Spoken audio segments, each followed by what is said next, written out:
He had a 27-year-old kid come in here 2 years ago, wife and two kids, needed to change jobs, wasn't making enough money. He went through our program, got his certs, got everything squared away, ended up landing a job with the millwrights. Okay. And what he did for the millwrights was nuke plant shutdowns.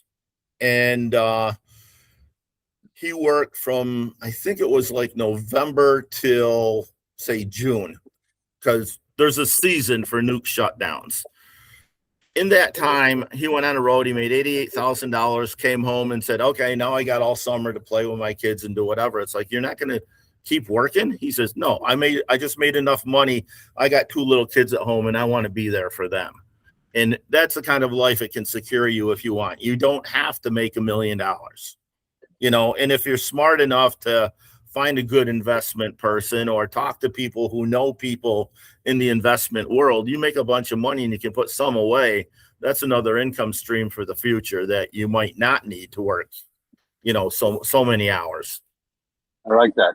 Talk to me then, and let's talk about like working and retiring. You didn't use that word, but like the story was about a guy who chose, to measure out how much he's working. It reminded me of another fact that right now I see a confluence of two major events. One, the master welders, the master's tradesmen are reaching an age of retirement.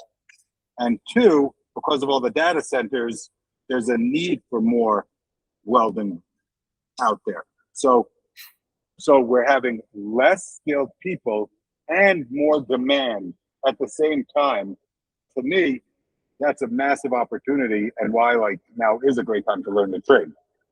It is a massive opportunity. You're right. There's a lot going on in this country, and there's a lot more coming down. Like, we just had Beta Technologies open up here in Burlington, and they're a flying drone type company. They're trying to get off the ground, and they've got customers just crying for these electric flying vehicles, and they're coming up to speed. And I'm sure if they're like anybody else in Burlington, you just can't get enough people right now. There's not enough people in the workforce to employ.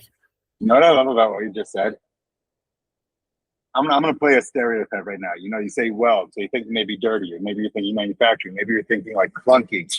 But we're talking about welding for electric flying vehicles, right? Like, right. You don't get more modern than that.